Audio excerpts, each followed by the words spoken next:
Hello students, welcome to KP classes. This is me, Samriddhi Nolakha, and welcome back to our brand new crash course for your board exam. So in the last lecture, we discussed chapter 1 of political science, which is the end of bipolarity, जिसमें हमने reasons देखे थे कि Soviet union यानी कि USSR disintegrate क्यों हुआ, वो इतनी बड़ी सुपर पावर कैसे टूटी.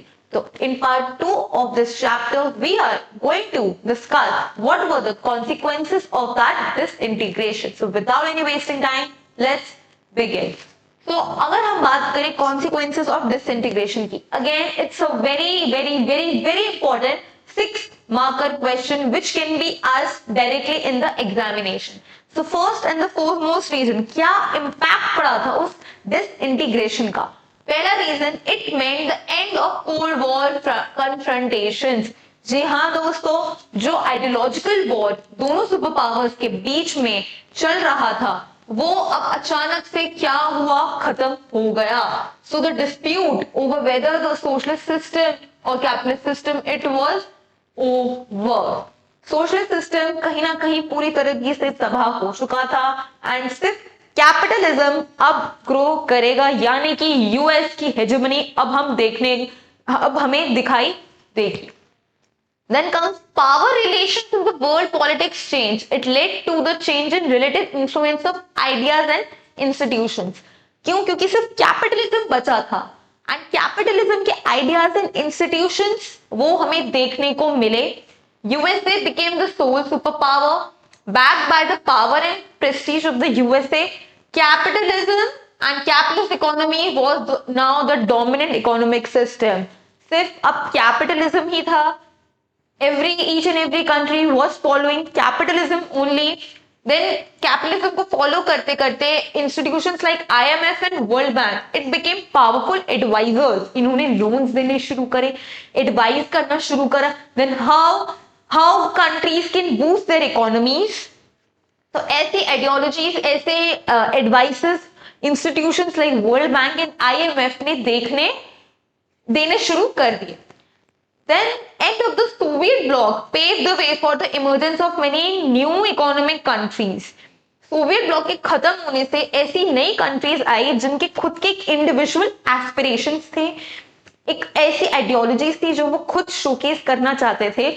यूएसए के अंडर रहते रहते वो नहीं शो कर पाए, तो एक चांस मिला ऐसी कंट्रीज को कि वो अपनी आइडियोलॉजीज क्या करें, शो कर सके.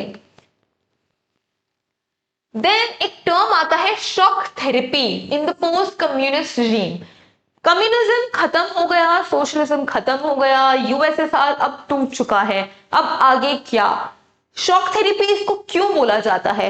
क्योंकि वो कंट्रीज जो कहीं ना कहीं सोशलिज्म को फॉलो कर रही थी, अब उनको सडनली क्या फॉलो करना है, कैपिटलिज्म फॉलो करना है. तो एक ट्रांजिशन, एक रातों रात चेंज उनको फेस करने के लिए मिला एंड उसकी वजह से उनको शॉक लगा, जिसको हम बोलते हैं शॉक थेरेपी.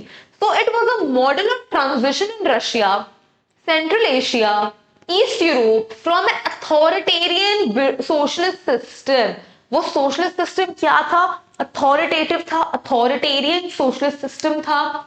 तो वो ट्रांसफॉर्म हो रहा था, एक ट्रांजिशन ले रहा था to a more democratic capitalist system. इस ट्रांजिशन को, इस ट्रांसफॉर्मेशन को हम कहते हैं शॉक थेरेपी. स्ट्रेट अवे ये आपका क्वेश्चन है 2 मार्कर कि what do you mean by the term shock therapy. बहुत बार एग्जाम्स में ये पूछा गया है. तो ये कुछ नहीं था, एक ट्रांजिशन था. यूएसएसआर की कंट्रीज को जो एक अथॉरिटेरियन सोशलिस्ट सिस्टम से एक डेमोक्रेटिक कैपिटलिस्ट सिस्टम में ट्रांसफॉर्म हो रही थी, चेंज हो रही थी. तो उस ट्रांजिशन को हम शॉक थेरेपी कहते हैं. और किसने इन्फ्लुएंस किया? वर्ल्ड बैंक एंड आईएमएफ जैसे इंस्टीट्यूशन की हेल्प से ये काफी ज्यादा फैसिलिटेट हुआ, क्योंकि ये इंस्टीट्यूशन कैपिटलिज्म को रिप्रेजेंट कर रहे थे. So it varied in terms of intensity and speed. तो कहीं ना कहीं इसकी इंटेंसिटी और स्पीड हर नेशन में, हर कंट्री में अलग अलग डिग्री में जाके ये स्प्रेड हो रही थी. amongst the former Second World War countries, but its direction and features were quite similar. मतलब उसका एक ही था कि ये ट्रांसफॉर्म हो रहा है, लेकिन किस स्पीड से, किस इंटेंसिटी से ये ट्रांसफॉर्मेशन होगा, ये कंट्री टू कंट्री वाइज हमने देखी कि ये डिफरेंट थी. Each of the countries was required to make a total shift to the capitalist economy, which means routing out, खत्म करना है क्या ऐसा स्ट्रक्चर जो सोवियत पीरियड के टाइम पे हमने देखने को मिला, उस सारे स्ट्रक्चर्स को हमें खत्म करके एक न्यू सिस्टम ट्रांसफॉर्म करना है, which was known as a capitalist economy. And this transition also involved a breakup of existing trade alliances among the Soviet countries. Soviet countries, उन 15 नेशंस ने जब आपस में कोई ट्रेड अलायंस बनाया, वो ट्रेड अलायंस अब हमें नहीं देखने को मिलेगा. क्यों? क्योंकि वो टूट चुका है और सारी कंट्रीज अब कैपिटलिज्म को फॉलो कर रही है.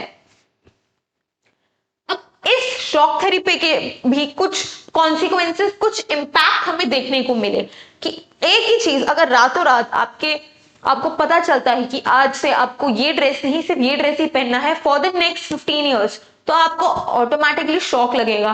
तो उस शॉक का इंपैक्ट कौन कौन सी जगह पे कैसे पड़ा, आइए देखते हैं. So it brought the ruin to the economies and disaster upon the people of the entire region. कहीं ना कहीं लोगों को सदमा लगा और सदमे से बाहर आने के लिए उनको टाइम लगा. सेकेंडली रूबल क्या थी? रशियन करेंसी, उसकी वैल्यू डिक्लाइन हो गई थी. PYQ है ये, MCQ की वैल्यू ऑफ रूबल जो रशियन करेंसी थी वो राइज करी गई या डिक्लाइन करी गई? सीधा सीधा आंसर है डिक्लाइन करी गई थी. And the rate of inflation, महंगाई इतनी बढ़ गई कि लोगों ने अपनी सारी सेविंग्स खो चुके थे. Old system of welfare system was systematically destroy. पहले का जो वेलफेयर सिस्टम था, that state is supposed to do the welfare of the people, वो सिस्टम अब हमें नहीं देखने को मिलेगा. And the withdrawal of government subsidies pushed a large section of people into poverty. अब गवर्नमेंट के पास ओनरशिप और कंट्रोल तो रिसोर्सेस का था नहीं, तो गवर्नमेंट जो सब्सिडीज प्रोवाइड करते थे वो विड्रॉ हो चुकी थी, जिसकी वजह से large section of the people was pushed into poverty, वो गरीबी के अंदर चले गए थे. The construction of democratic institution was not giving the same attention. तो ऐसे गवर्नमेंट इंस्टीट्यूशन को सिमिलर अटेंशन नहीं मिल रही थी, क्योंकि still people were against capitalism and democratic institutions. तो वो उनको वो जगह, उन इंस्टीट्यूशन को वो जगह, वो दर्जा नहीं दे पा रहे थे. अब उसी की वजह से कुछ कुछ एरियाज में, कुछ कुछ कंट्रीज में we see the science of tensions and conflicts in these nations. आइए देखते हैं क्या था. So most of the former Soviet republics are prone to conflicts. जो सोवियत, जो यूएसएसआर का पार्ट थी, ऐसी कंट्रीज में हमें कॉन्फ्लिक्ट्स और टसल देखने को मिले. एंड कहीं ना कहीं उन कंट्रीज के अंदर सिविल वॉर, यानी कि जब आपस में उनके लोग लड़ते हैं कि सेपरेट नेशन के लिए, वो देखने को भी मिला था. तो रशिया की बात करें, दो republic Chechnya and Rajasthan, they have had violent secessionist movement.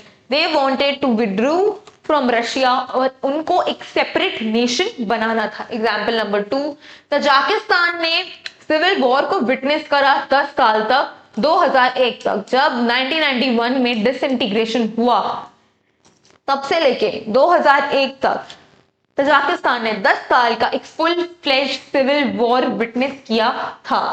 And इस रीजन में काफी सेक्टेरियन कॉन्फ्लिक्ट्स भी हुए थे.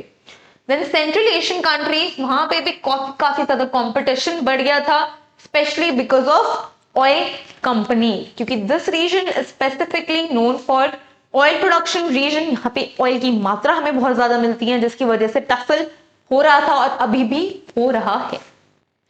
ईस्टर्न यूरोप की बात करें, Czechoslovakia was divided into 2 Czechs and the Slovaks, and thus ये दोनों भी इंडिपेंडेंट कंट्रीज बन गई थी. Then Yugoslavia broke apart with the several provinces like Croatia, Slovenia, Bosnia, Herzegovina declaring its independence. तो यूगोस्लाविया भी बेसिकली 6 कंट्रीज में divide हो चुका था एंड सारी कंट्रीज एक इंडिपेंडेंट नेशन डिक्लेयर कर चुकी थी एक दूसरे से. And last topic of this chapter is India. India and the post communist country, उन कंट्रीज के क्या क्या रिलेशंस हैं, क्या क्या रिलेशंस हमें देखने को मिलते हैं. So India has maintained good relations with the post-communist countries. India's relation with Russia are an important aspect of India's foreign policy, as both the countries they share a vision of a multipolar world order.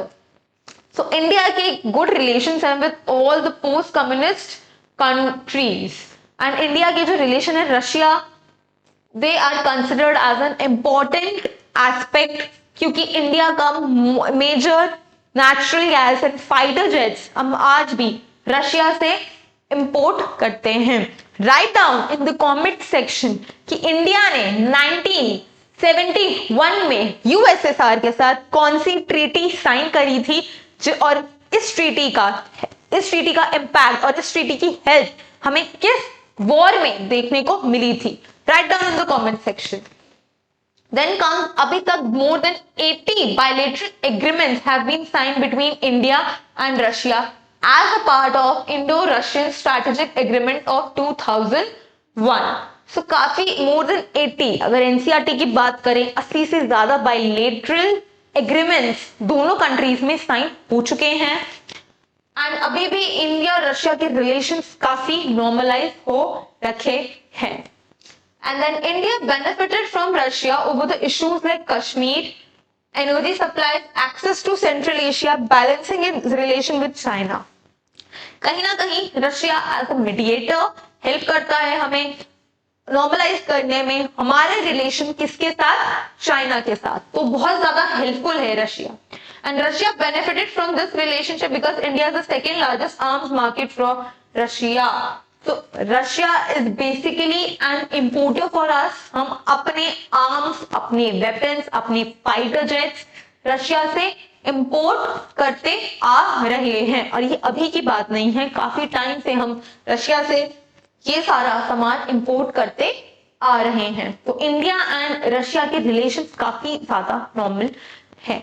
So this was all about end of bipolarity, that how the world's second biggest superpower came to an end.